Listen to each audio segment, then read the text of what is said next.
Hola gente, soy Arturo, bienvenidos al canal. Hoy traemos el Dark Inheritance of Embers para Warhammer 40.000 Wrath and Glory, este suplemento que nos presenta a toda esta raza de senos de orejas puntiagudas dentro del universo de Warhammer 40.000, más específicamente en la localización por defecto de lo que es este juego, como es el sistema Gilead. Todo lo necesario para introducir a este tipo de personajes, a las diferentes facciones en las cuales se dividen, así como crear marcos de campaña y aventuras dentro de los mismos. Vamos a verlo. Y vamos con esta reseña de Warhammer 40.000, Wrath and Glory, Eldar Inheritance of Embers, esta herencia de ascuas o de brasas, donde vamos a tener todo lo necesario y suficiente para jugar con personajes Eldari dentro del mundo de Warhammer 40.000, de esta iteración como es el juego de rol de Wrath and Glory. Vamos a verlo por aquí. Y tenemos el índice de contenidos, donde vamos a tener un poco lo que es la explicación del sistema Gilead y la presencia de los Eldari en el mismo. Personajes Eldari con los diferentes arquetipos que podemos escoger para crear nuestros personajes, poderes psíquicos, armería, mundos de hueso, los corsarios, los elfos oscuros, bueno, los Eldar oscuros o los Drukhari, los arlequines, el panteón, cómo quedan las deidades de los Eldar después del nacimiento de Slanesh, y un poco consejos para el director de juego para pues hacer partidas y campañas temáticas, ¿no?, con los Eldar.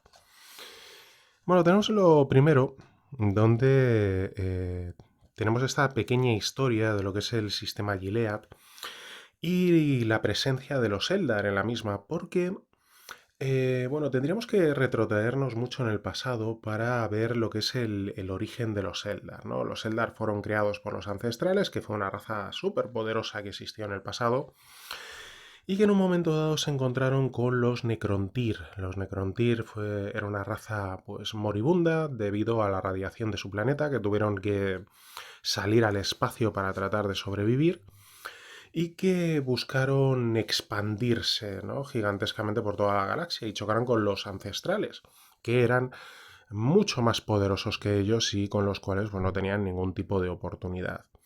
Pero en esta búsqueda, en esta guerra, se encontraron con los Kutan, que son los dioses del espacio y que se unieron a los Necrontyr y les ayudaron a convertirse en necrones, ¿vale? Los necrones proceden de la raza Necrontyr, que básicamente lo que hicieron fue una biotransferencia a una serie de cuerpos metálicos, unos cuerpos robóticos, ¿no?, con un, con un metal viviente capaz de regenerarse y tal, ¿no? Lo que pasa es que no les contaron el truco o la trampa que tenía esa biotransferencia, que es que en la misma los Kutan iban a devorar su alma, ¿no? Por lo cual sí iban a estar vivos, pero no iban a tener emociones, sensaciones, no iban a disfrutar de la victoria. Entonces, en este enfrentamiento, los Kutan ayudaron a acabar con los ancestrales y luego los necrones, los Necrontyr ya como necrones, se volvieron contra los Kutan y también los derrotaron. Aunque realmente, pues bueno, pues los Kutan eran dioses, no podían acabar con ellos y lo que hicieron fue fragmentarlos, ¿no? Y luego esos fragmentos, esas esquirlas de los Kutan, luego los siguen utilizando. Pero bueno, se quedaron como digo, los necrones después de esta victoria y ver lo que había ocurrido, lo que decidió el rey Silente, que, bueno, había un triunvirato, ¿vale?, que gobernaba o dirigía a los necrones, decidió dejarles en estasis durante millones de años para que cuando despertasen pudiesen dominar toda la galaxia sin los problemas generados por la propia guerra, que se llama la Guerra en los Cielos, ¿no?, que es esta guerra original, que pues para no sufrir los percances de esta misma guerra. Lo que pasa es que se están despertando ahora, ¿no?, por el universo de Warhammer 40.000 y la galaxia está pues igual o posiblemente peor, ¿no? Bueno, y se durmieron sus mundos tumbas. Y quedaron los Eldari que habían sido una creación de los ancestrales y que heredaron la tecnología, ¿no? La tecnología del hueso espectral, la tecnología de la telaraña, etc. Todo esto procedía de los ancestrales. Entonces por allí, dentro del sistema Gilead, o, bueno, antes de que se llamara sistema Gilead, evidentemente, pues era un mundo Necrón. Y los Eldari se dirigieron para allí para ver qué había pasado, ¿no? Dónde se habían metido los Necrones, pero no los encontraron, probablemente porque, como digo, pues dentro de uno de estos mundos tumbas se pusieron en estasis y quedaron allí dormidos pues, durante millones de años. Entonces los Eldar que llegaron a este sistema pues comenzaron a habitarlo y crearon el mundo de Aralda. Aralda que es este mundo que significaba que se traduce algo así como flor del amanecer o algo así, ¿no? Y que realmente pues les fue muy bien allí hasta que volvieron a sus mundos originales, ¿no? A los mundos viejos en los cuales procedían los Eldari, y allí vieron lo que estaba ocurriendo con la raza Eldar, que era ese declive de su imperio, de su gigantesco imperio heredado como tal, y se dieron cuenta del enorme declive en el cual estaban y de la decadencia en la cual habían caído.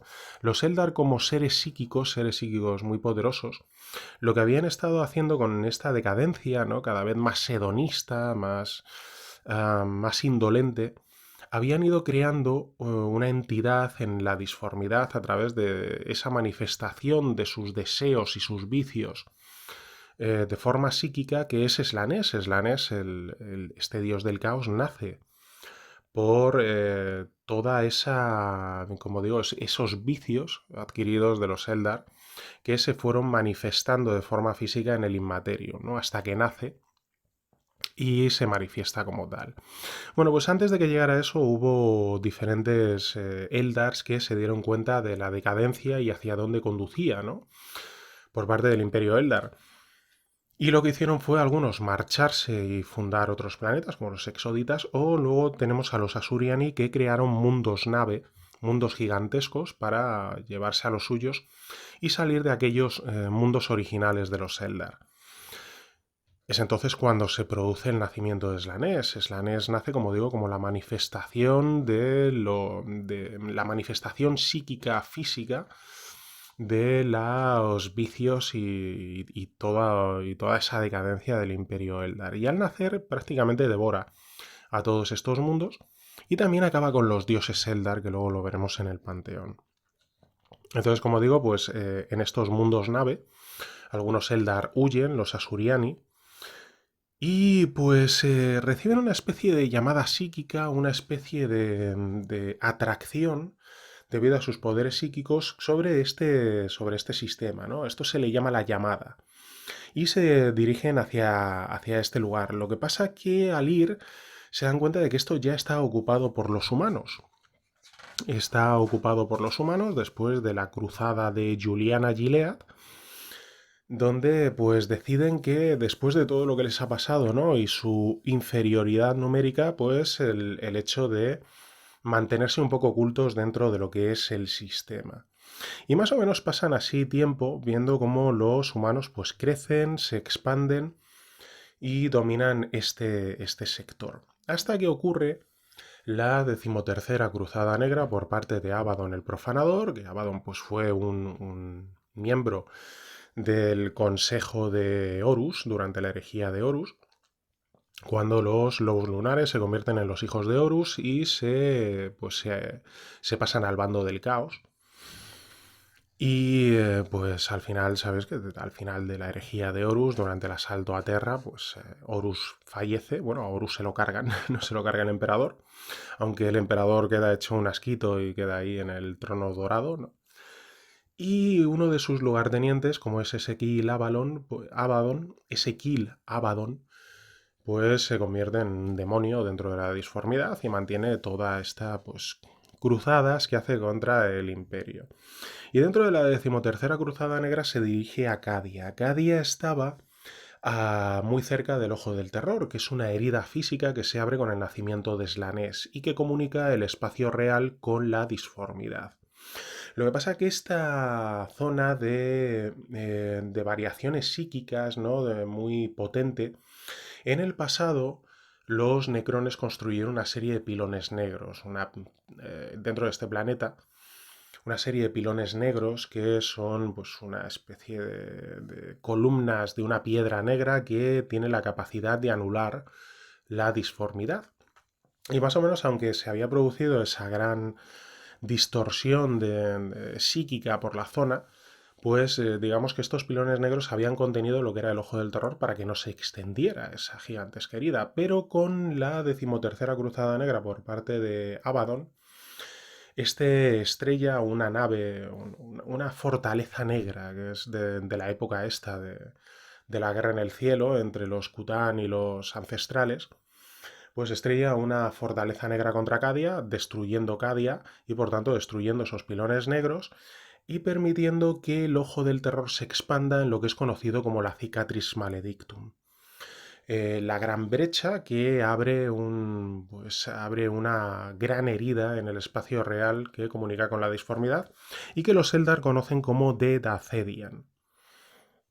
Y que por cierto, pues por ejemplo, por el juego el otro juego de Warhammer 40.000 de Cubicle 7, más allá de Wrath and Glory, que es Imperium Maledictum, pues lo de Maledictum viene por ahí, ¿no? Por la cicatriz Maledictum.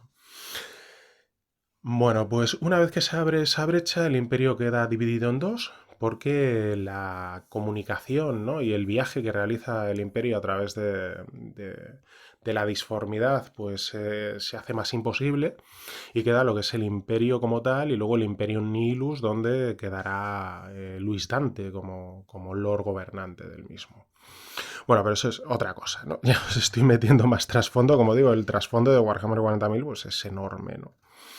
Bueno, pues al producirse esta dacedia en esta Cicatrix Maledictum, la gran brecha, la destrucción de Cadia y por tanto la apertura del ojo del terror, la extensión del ojo del terror, como esta herida en el espacio real, pues esto llega a afectar a Gilead, donde el mundo, este mundo nave de los Asuriani, que es el mundo de Ulcari, pues choca contra Trollius debido a las ondas y debido a las manifestaciones donde Trollius, que es un mundo congelado colmena que hay en este sector, pues sale de su órbita e impacta contra la nave y la nave queda pues ahí varada, ¿no? Lo cual es terriblemente perjudicial y terriblemente catastrófico luego lo veremos, ¿vale? Como digo, hay mucho trasfondo que contar aquí. Y quedan varados allí, en este lugar. Además, en este sistema, pues tenemos a los corsarios, que ahora los veremos. Tenemos la llegada por parte de la telaraña, que comunica directamente con uno de los barrios de Comorra dentro de la telaraña, que es donde viven los Drukhari, los elfos oscuros. Y luego, aparte, los sirvientes de Zegorach, que estos pues viven a través de la telaraña, que es, al igual que os digo que, para explicaros la telaraña, los humanos en el imperio viajan a través de la disformidad para poder cruzar grandes distancias. Los Eldar tenían heredado por parte de los ancestrales la telaraña, que es otra especie de conductos o de vías o de carreteras, ¿vale? Que les permiten cruzar el espacio pues muy rápido sin los peligros de entrar en la disformidad, que no deja de ser un reino infernal y demoníaco, ¿vale? Bueno, tenemos a los personajes Eldari, donde pues vamos a tener a los diferentes, vamos a tener a los Eldari, a los normales, como pueden ser los Asuriani, que son los que viven en estos grandes mundos nave, ¿no? O los arlequines, tenemos a los Drukhari, que son los elfos oscuros, y que pues han seguido un camino completamente distinto.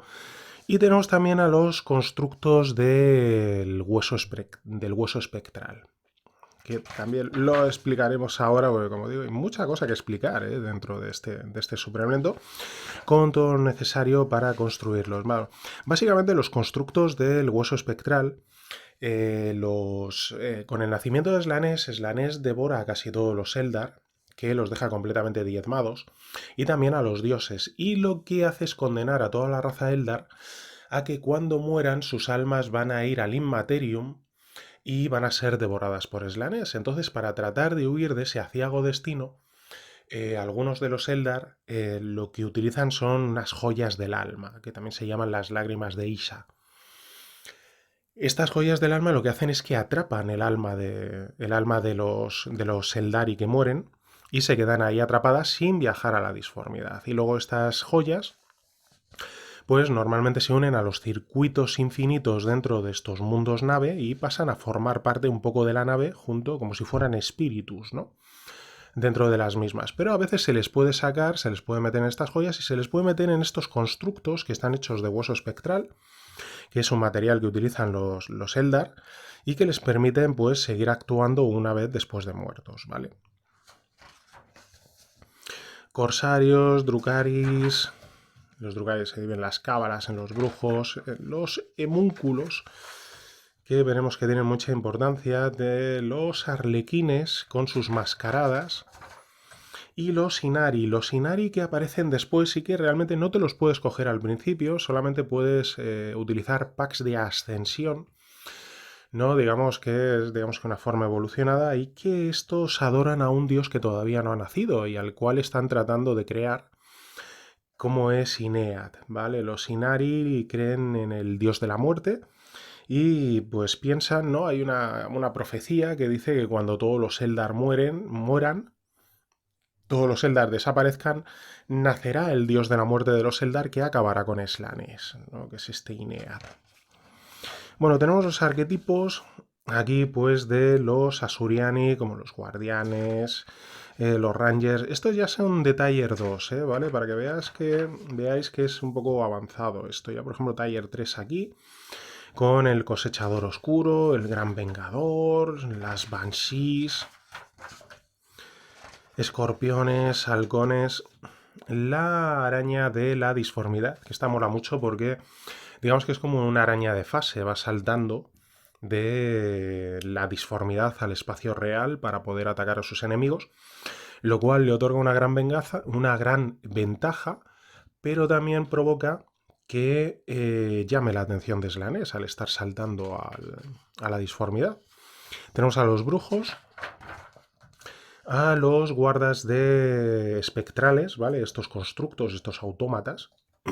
Tenemos a los autarcas, que lo que ocurre es que cuando creas a un Asuriani, a uno de estos que se ha ido en una nave, en un mundo nave, lo que ocurre es que tienen que huir de sus emociones para no estar en contacto con Slanesh, porque fueron sus emociones, el exceso de emociones de los Eldar, las que se manifestaron de forma psíquica en la disformidad, creando una manifestación física, como fue este dios, ¿no?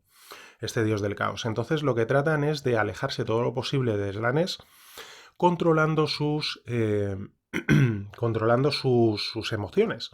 Entonces, para controlar sus emociones, lo que hacen es centrarse en un trabajo, se vuelven especialistas en un trabajo, ¿no?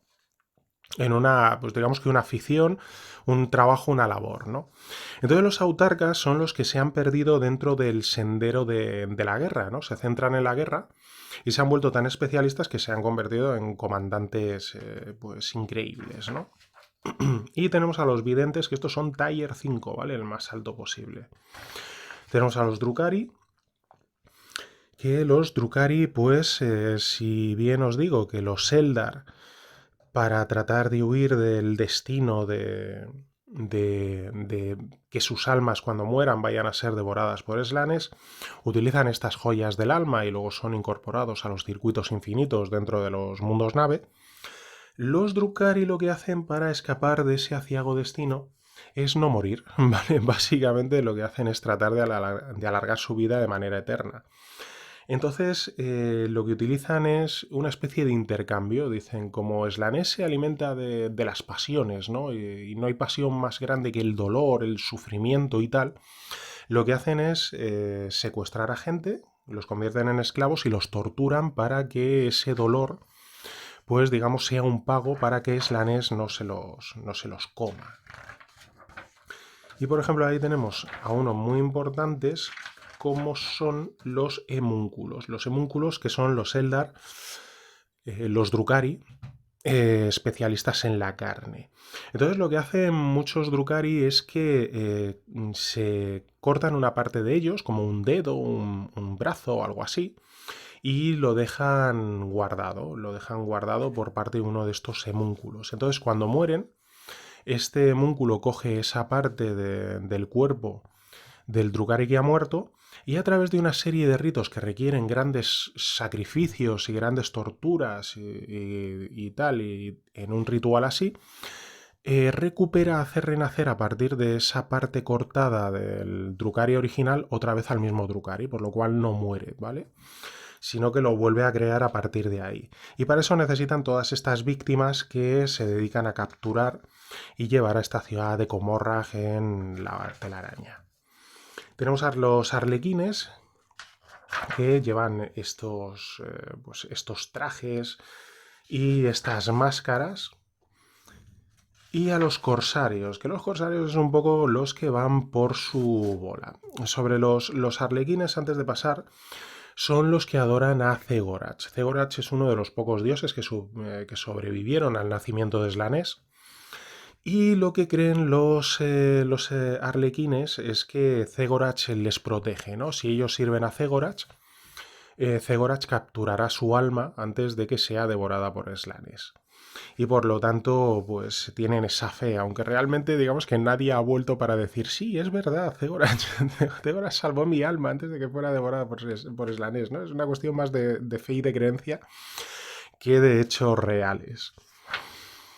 Tenemos a los corsarios, que estos pues básicamente son piratas, que en un momento dado pues han decidido que no les mola ni ser arlequines, ni drukhari, ni tal, y pues proceden normalmente de cualquiera de esas facciones, ¿no? Por lo cual la forma en la que evitan o tratan de evitar que su alma sea devorada por Slanesh, pues procede de donde ellos procedan, ¿no? Si eran asurianis, pues llevarán una joya del alma. Si eran arlequines, pues pensarán que les salvará Zegorach, y si eran drukharis, pues se someterán a esta serie de tratamientos para vivir eternamente. Tenemos los paquetes de ascensión, que yo siempre lo he dicho, es la parte en la que para mí falla este juego. Falla narrativamente, porque muchas veces no tiene sentido. Básicamente este juego tiene 5 tiers, que son como 5 niveles de poder, y luego tiene 3 rangos dentro de cada uno. Entonces tú, cuando has alcanzado, ¿no? Estás en Tier 1, pasas a rango 1, 2, 3, ¿no? Tienes Tier 1, rango 3, deberías saltar a Tier 2, rango 1, ¿no? Lo cual te perjudica bastante, ¿eh? En algunas cosas mecánicamente, pero que digamos que te permite saltar a un nuevo estadio de poder. Y eso muchas veces hace que no tenga sentido narrativo dentro del trasfondo de Warhammer 40.000.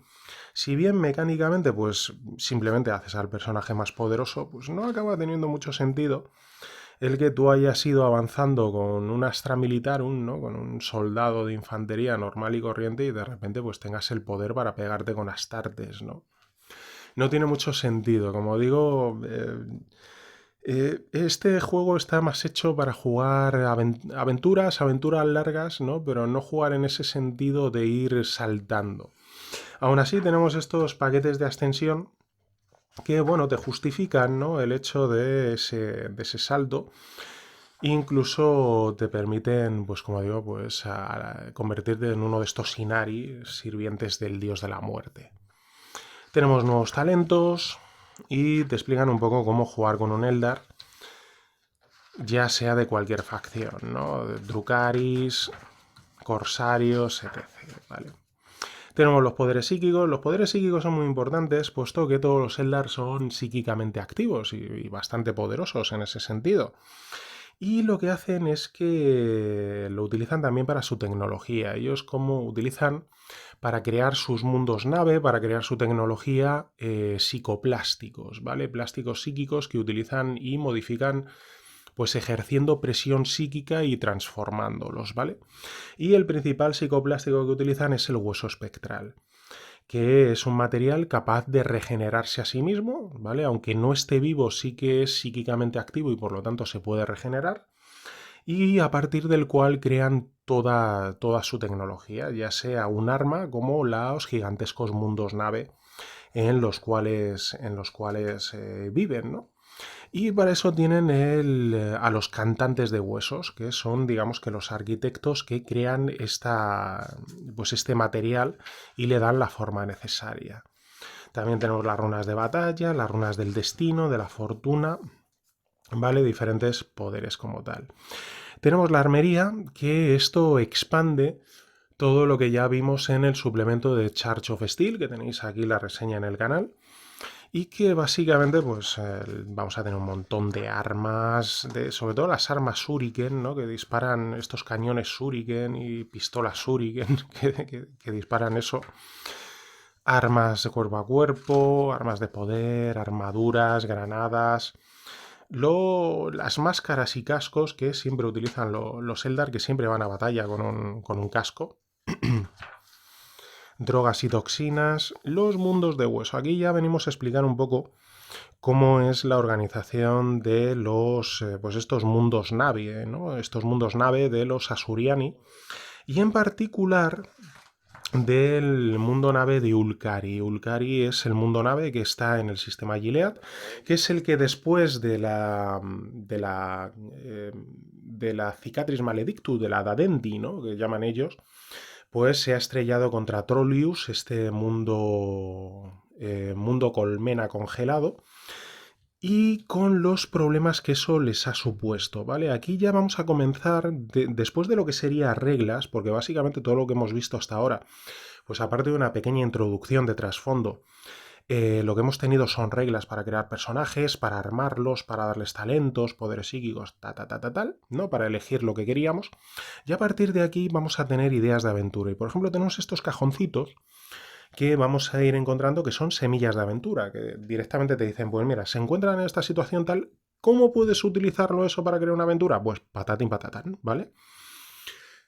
Que esto es una cosa que me gusta mucho de los libros de Cubicle 7 y que ya hemos visto tanto en Warhammer Fantasy o en Warhammer Age of Sigmar Soulbound, que es la enorme cantidad de semillas de aventura y de ideas, de ganchos, que te van dando a lo largo de estos suplementos, ¿vale? Y este pues no podía faltar, que lo tenemos aquí. El choque, la colisión de Ulcari, de este mundo nave Eldari, contra Trollius, lo que ha provocado es que ahora mismo están varados en un sistema humano, lo cual evidentemente es un problema, ¿no?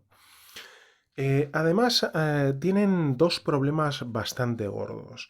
El primero es que, bueno, ahora cuando hablemos del panteón y de los dioses, otro dios que logró sobrevivir, aparte de Zegorach, al nacimiento de Slanesh fue Cain, que es el dios de la guerra, el dios del asesinato dentro de los Eldar.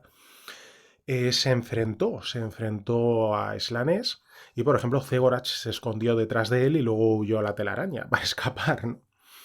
Pues bueno, pues Cain se enfrentó, pero no pudo vencer a Slanesh. Pero Slanesh que quedó también agotado o agotada durante el combate, tampoco pudo destruir completamente, sino que lo que hizo fue fragmentarlos. Y esos fragmentos fueron recuperados por los Asuriani, que los incorporaron dentro del hueso espectral de sus mundos nave.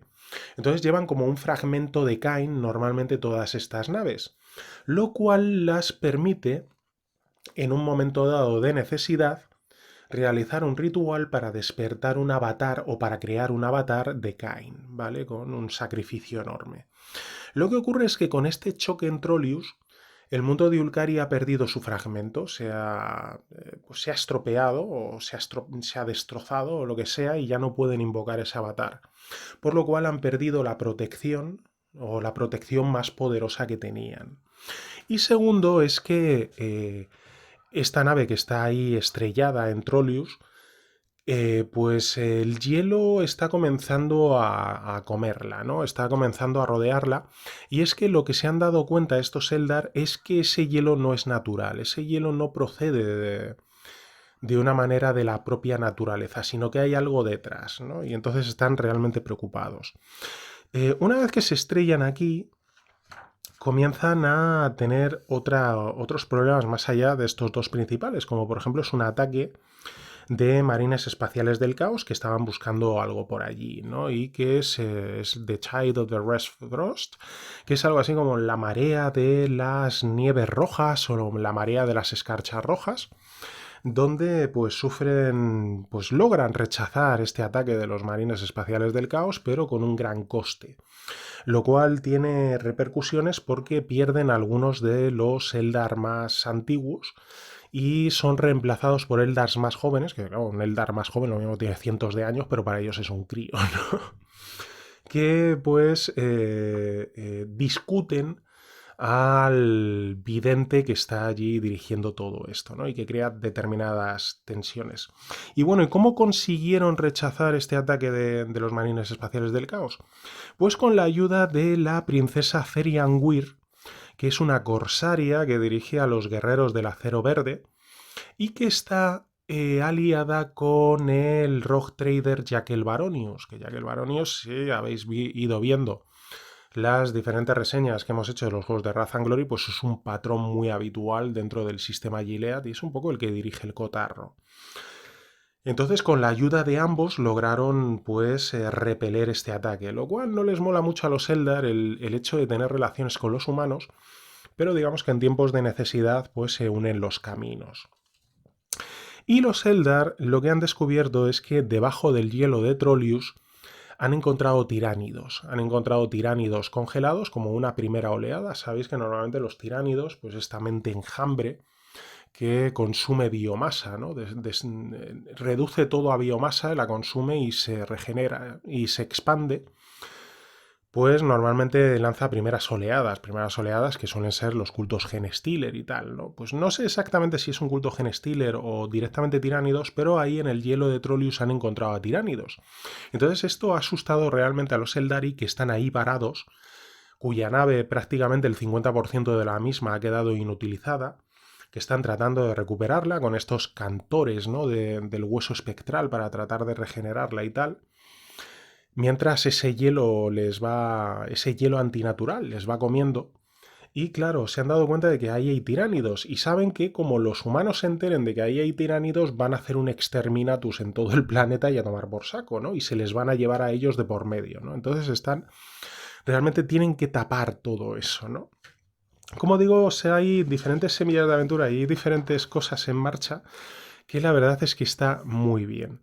Y aparte de eso, tienen todo lo que es la llamada. La llamada que es esa especie de visión profética que tienen sobre la necesidad de volver a este sector donde ya estuvieron en el pasado y que parece que hay algo importante por allí que tienen pues con lo que tienen que hacerse, ¿no?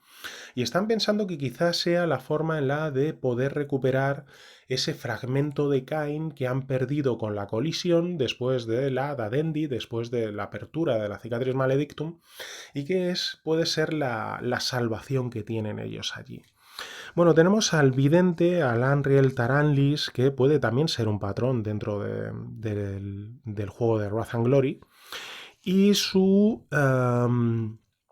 choque con Ista Indomi, que es la Eldari joven que ha ascendido puestos después de la matanza de Red Tides, ¿vale? De Tide of the Red Frost, ¿vale? Y ese enfrentamiento silencioso que tienen entre ellos. Tenemos a los corsarios, que como digo, tenemos a la princesa Therian Weir por allí, que ella está interesada y ha hecho sus pactos, ¿no? con el Rock Trader, con Jack el Baronius, porque ella también ha sentido la llamada, lo que pasa que ella la interpreta por el hecho de que se supone que por allí tiene que haber en el antiguo mundo, ¿no? De este mundo que era Eldar, Aralda o no, o Aldara o algo parecido, pues en este mundo debe haber una nave mítica que contenía un aparato que podría recuperar o regenerar la telaraña. Porque una vez que se abre la cicatriz maledictum y como digo, pues provoca esa oleada de poder psíquico con el nacimiento, con la destrucción de Cadia, pues esto también afecta a la telaraña y la telaraña se ha destrozado por varias partes y ha permitido la entrada de demonios de la disformidad, por lo cual ya viajar por la telaraña tampoco es tan seguro como era en el pasado. Y creen que dentro de esa nave mítica que podría estar enterrada por aquí, por el sistema Gilead, por la antigua presencia que hubo de Eldars, ¿no? y las ciudades que formaron, los planetas que crearon, pues que dentro de esa nave estaría el aparato, el instrumento, la tecnología para poder reparar la telaraña y pues evitar la incursión de los poderes ruinosos. Por ahí tenemos a diferentes corsarios y diferentes facciones dentro de los mismos que pueden ser utilizadas con sus diferentes semillas de aventura. Y tenemos la ciudad oscura, que es Comorragh, donde viven estos elfos oscuros que, como digo, se han dado pues a la malicia, ¿vale? A la perversidad, son esclavistas y hacen sus incursiones dentro del sistema Gilead para conseguir esclavos víctimas para sus procedimientos para alargar la vida y evitar ser consumidos por Slanesh, ¿vale? Donde está Aklena Deep, que es digamos que un sector dentro de Comorra, que es el que está conectado por la telaraña con el sistema Gilead, y donde está la Arconte Kirik Raul, que es la que lo dirige y la que, pues como digo, ordena esas incursiones en el sistema Gilead para conseguir víctimas. Y esto tiene conexión con el libro de aventuras que ya reseñamos también en el canal, como fue Litanies of the Lost, ¿vale? Litanies of the Lost había una de las aventuras que justamente hablaba de esto, de la conexión con la telaraña, la aparición de estos Drukhari, de estos elfos oscuros, y las incursiones que realizaban pues para secuestrar a gente. Tenemos por aquí a diferentes personajes y tal, con sus semillas de aventura, y a los sirvientes del dios que ríe, este Zegorach, estos arlequines que viven en la telaraña, y que imaginaos un poco que pues el Joker, ¿no? El Joker de Batman fuese un dios, ¿no? Pues imaginaos algo parecido con este Zegorach, donde los arlequines pues se ponen esas máscaras, como digo, los Eldar siempre que van a combate normalmente van con una máscara, salvo los corsarios. Y esta máscara normalmente, al estar hecha de hueso espectral, como todo lo que utilizan ellos, pues está imbuida de los remanentes psíquicos de todos los que la han precedido, ¿no? De todos los que la han usado con anterioridad. Y eso hace que tú al ponerte esa máscara realmente pierdas tu personalidad y te conviertas en otra persona, ¿no? Estos Eldar, los arlequines que utilizan estos trajes, los Dadendi o algo así se llamaban, que son un montón de términos, ¿vale? Utilizan estos trajes que llevan holoproyectores que difuminan la silueta del portador haciendo que sea mucho más difícil alcanzarle, ¿no? Y realizan esta serie de actuaciones, esta serie de bailes, de danzas mientras atacan y que aparte tienen bastante poco sentido, porque siempre que se te habla de los Eldar, hay que tener en cuenta cómo funcionan, que siempre juegan un juego a muy largo plazo, puesto que ellos viven mucho tiempo. Y aparte tienen la capacidad de ver el futuro, ¿no? A través de sus videntes. Entonces esto lo que provoca es que realicen actuaciones, ataques que para los humanos no tengan ningún tipo de sentido, ¿no? De repente dirijan todas sus fuerzas a destruir un meteorito que hay por allí, ¿no? O un planeta abandonado. Claro, quizá ese meteorito pueda ser minado en el futuro para sacar recursos que van a ser utilizados por una facción que va a atacar a los Eldar dentro de 200 años, ¿no? Por ejemplo. O que ese planeta suponga un bastión para unas fuerzas del caos que van a suponer un grave riesgo para tal, pero lo mismo dentro de 1000 años, ¿no? Entonces, tienes que darte cuenta de que su juego siempre es a largo plazo y que muchas veces no va a tener sentido para sobre todo para el imperio, ¿no? Que los humanos tienen unas vidas mucho más cortas. Tienen por aquí el carril de la calamidad, que es la troupe de arlequines que normalmente actúan en el sistema Gilead y que si bien siempre han dirigido sus fuerzas a acabar con los poderes ruinosos y especialmente con Slanesh, ¿no? Con todos los demonios de Slanesh, también se han enfrentado muchas veces a los necrones y que como este sector era un antiguo sector necrón durante la guerra en el cielo, que enfrentó a los Kutan y los necrones contra los ancestrales y los Eldar y tal, pues se espera que por allí haya un mundo tumba. Me lío, me trabo de la emoción. Un mundo tumba de los necrones y que posiblemente en algún futuro cercano pues pueda despertarse. Por lo que tenemos ya aquí todas las facciones metidas, ¿vale? Tenemos aquí diferentes posibilidades para todo. Y lo que es el problema de la telaraña, que como digo, pues después de que se haya abierto la cicatriz maledictum, pues también se ha roto y ha permitido incursiones de los poderes del caos. Y tenemos el Panteón de la Ruina. El Panteón de la Ruina, donde se nos hablan de los dioses Eldar. Ya os he hablado de Cain y de cómo fue fragmentado en su enfrentamiento con Slanesh. de cómo Zegora huyó. Y hay un tercer dios Eldari que sobrevivió al nacimiento de Slanesh, que fue Isha. Isha es la diosa de la curación, la diosa de la vida, la madre de los Eldar, ¿vale? Que fue rescatada increíblemente por Nurgle. Nurgle, el dios de la plaga, pues por alguna razón se enamoró de esta diosa Eldar y se enfrentó a Slanesh para evitar que la matara. Y lo consiguió y se la llevó a su jardín, al jardín de Nurgle, que es donde prepara pues todos sus virus, enfermedades, pestes, y etcétera, ¿no? El dios de la plaga. Y lo que ocurre es que, pues en esa visión o en esa forma enfermiza en la que puede entender un dios del caos el amor, pues lo que hace es que le regala todas sus plagas, todas sus enfermedades a Isa. Y Isa, como es la diosa de la curación, no puede morir por ellas. Así que digamos que está encerrada de manera eterna en este jardín de Nurgle. Ha habido Eldars que han tratado de ir a rescatarla, pero al entrar en este jardín pues son infectados, ¿no?, por toda la virulencia que hay en el mismo y se convierten en una especie de árboles gimientes cuyos gemidos hacen sufrir a la propia Isa, ¿no? Y Isa fue la que, digamos, creó esas joyas del alma que son lo que permiten a los Eldar, especialmente a los Asuryani, capturar su alma y que no sean capturados y que no sean devorados por Slanesh, ¿vale? Y tenemos a Ineat, que es el dios de la muerte, que es los Eldari ya crearon un dios que fue Slanesh a través de sus manifestaciones psíquicas, de todos sus vicios y depravaciones y tal.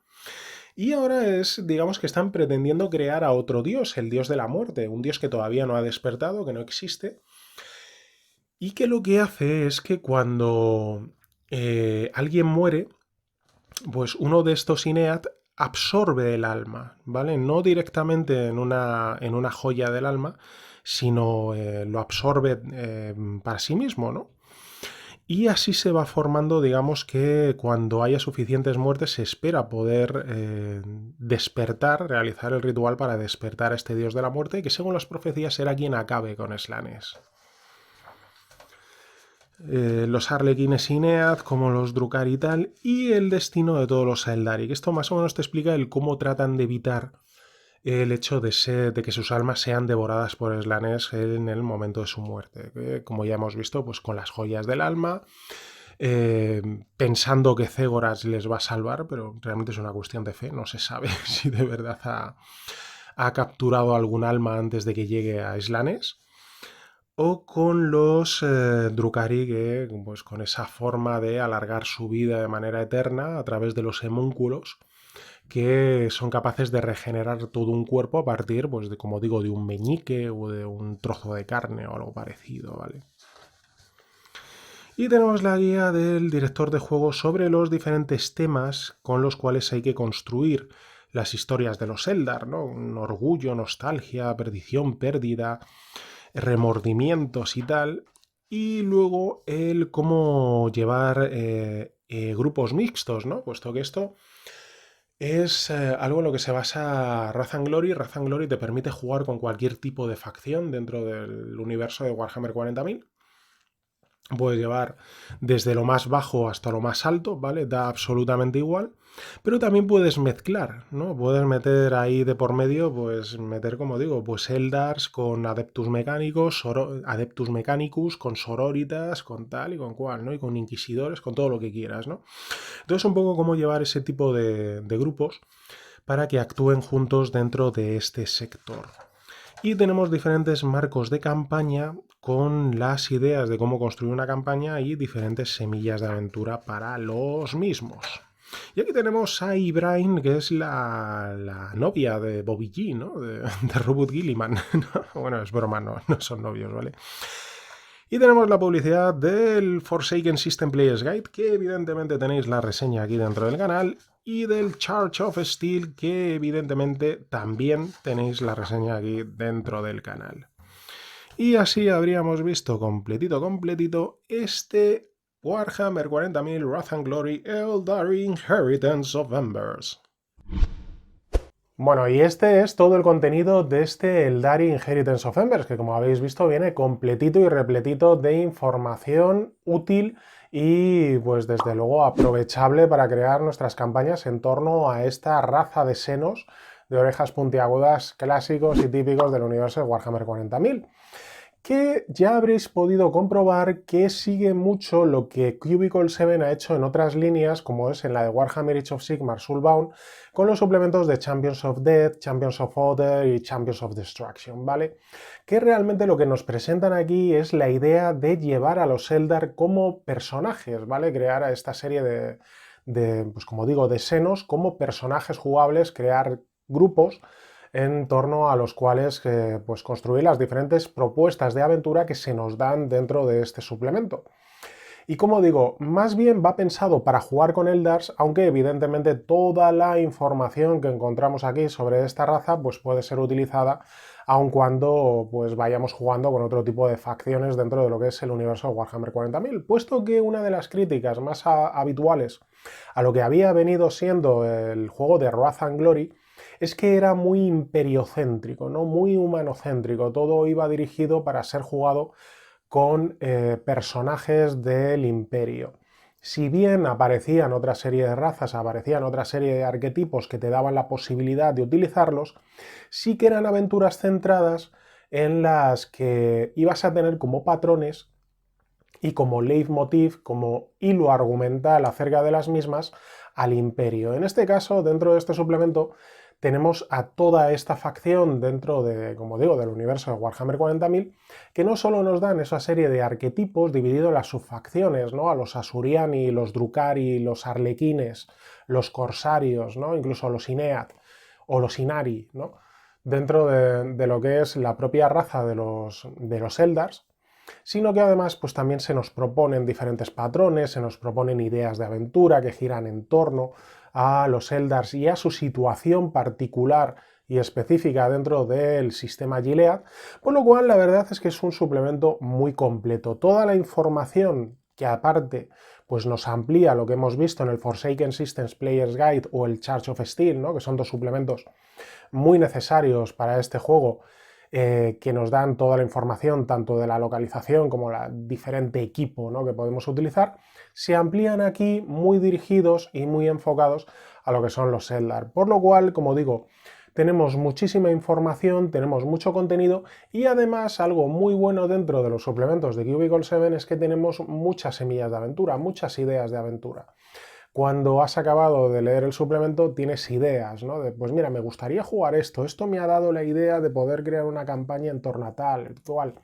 No, realmente, como digo, son suplementos muy bien escritos y muy dirigidos a ser utilizados, ¿vale? No es mera paja, que eso podría caerse dentro del universo de Warhammer 40.000 con todo el trasfondo que tiene, ¿no? Comenzar a contarte historia, bla, bla, bla, bla, bla, rellenarte páginas sin nada más, sino que la verdad es que son útiles y aprovechables dentro de las diferentes posibilidades que se te dota este suplemento. Como digo, un suplemento muy completo que sigue la línea de otros suplementos escritos por Cubicle 7 con ese buen hacer muy pensado para luego ser aprovechable y que desde luego nos presenta una facción muy interesante y con muchas posibilidades que además de tiene sus tramas y sus problemas propios dentro de lo que es el sistema Gilead que pueden confrontar y chocar con todo lo que ya hayamos podido crear en torno al imperio, por lo cual amplía muchísimo las posibilidades dentro del juego y hace que sea un suplemento súper útil si queréis jugar a este Warhammer 40.000 Wrath and Glory o si simplemente os gusta el universo de Warhammer 40.000, todo el trasfondo que trae, toda la historia que tiene, pues la verdad es que es muy interesante de conocerla y de pues, poder disfrutarla, ¿no? Bueno, esta es mi reseña de este Warhammer 40.000 Wrath and Glory Eldar Inheritance of Embers, esta herencia de brasas o herencia de ascuas de aquel imperio caído de estos Eldars. Lo siguiente que llegará al canal de Warhammer 40.000 Wrath and Glory será posiblemente el Bow Absolution con los Absolutores, que tendremos otra facción, en este caso los Astartes dentro del universo, dentro del sistema Gilead, en el universo de Warhammer 40.000, o el Threat Assessment Demons and Heretics. Ya veremos qué es lo primero que cae, pero no os lo perdáis. Cuídense mucho, sigan jugando y nos vemos en el siguiente vídeo. Saluditos.